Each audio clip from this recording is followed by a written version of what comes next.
Morning, Cibolo Valley. We hope and pray all is well with you and that you're warm and safe. Today I'm going to ask the weird question, what do you have in common with a giraffe? We're told in 12, Job 12, 7 through 10, but ask the animals and they will teach you, or the birds in the sky and they will tell you, or speak to the earth and it will teach you, or let the fish in the sea inform you. Which of all these does not know that the hand of the Lord has done this? In his hand is the life of every creature and the breath of all mankind. Charles Darwin, when he came up with the theory of evolution, was influenced by Jean-Baptiste Lamarck, who had the idea that animals acquired characteristics developed by their parents. They envisioned that a zebra would stretch his neck to get to leaves high on a tree, and as he did so over time, his neck would lengthen, and his kids would be born with a little longer neck, that they would inherit that characteristic. And each generation would stretch their necks some more, reaching for leaves on a tree, and this would go on till the zebras became giraffes. That is the idea of the inheritance of acquired characteristics, which was debunked more than 100 years ago. The problems with this are twofold. In terms of kids inheriting what their parents did in the bodies, genetically does not work that way. This is like saying a person who works out all his life and is a muscle man from working out when he has kids will already be buff with muscles inherited from him. But that's not true for us or for zebras or anything else.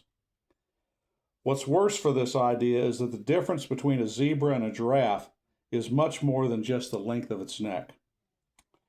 Now, the giraffe can grow to 18 feet tall. How does it get its blood to its head when standing up?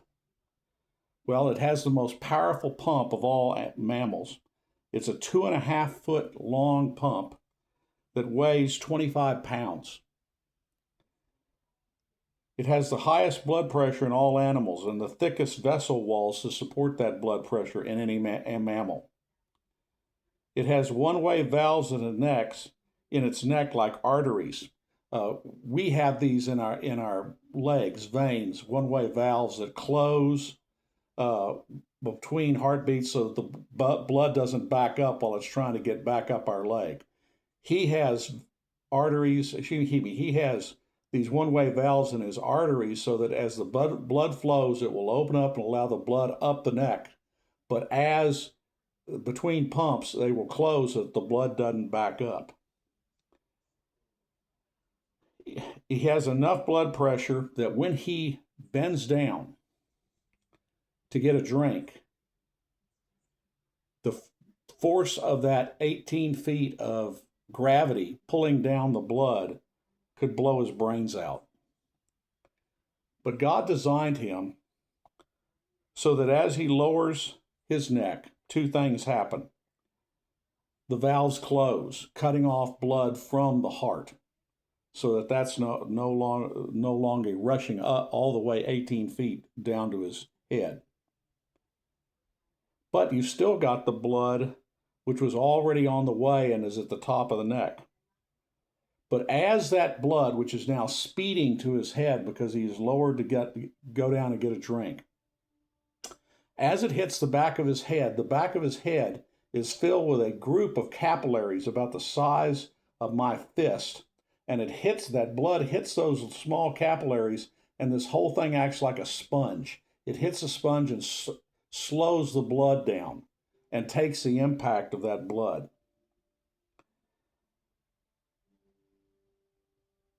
That lowered fluid pressure in his brain prevents the capillaries from bursting and from his literally blowing his brains out. But there's a new problem. What if he sees a lion in the area or something that's dangerous? Well, he'll quickly raise up.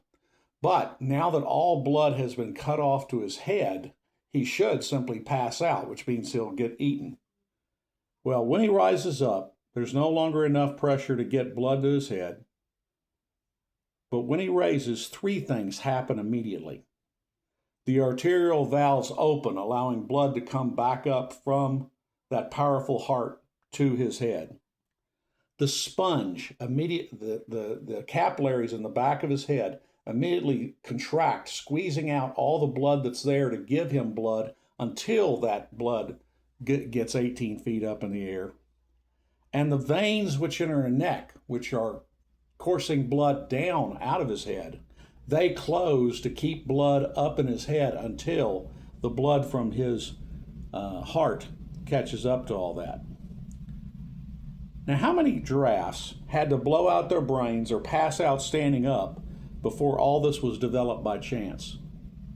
Well, of course, the question is ridiculous. This was designed, it was not viable, the thing could not live until all of these characteristics were there. This couldn't happen in a willy-nilly random way. This had to be designed, and he had to be fully functional from the start, or there would be no giraffe. What do the designs and the giraffes tell us? They did not evolve a little at a time. They are not viable until fully formed, and they plainly show design and the Creator. Psalms 139:14 says, I praise you because I am fearfully and wonderfully made. Your works are wonderful. I know that full well. That applies to us and equally to the giraffe. We are all wonderfully made by a Creator. Inside you are 30 to 60 trillion cells, each with your distinct DNA, which is your very complex and personalized blueprint of what you are. You're not an accident of nature, but a specially made person made in God's image. We are told in Romans 1:20, for since the creation of the world, God's invisible qualities, his eternal power and divine nature, have been clearly seen, being understood from what he has made, so that people are without excuse. Even if we look at the simplest of God's creations, a tree, we can't make a tree. It is a wonderful living machine that is complex beyond our ability to replicate. What do you have in common with a giraffe? You're both fearfully and wonderfully made and meticulously designed by a loving Creator. We hope you have both a sense of awe and gratitude for that today. And we're out.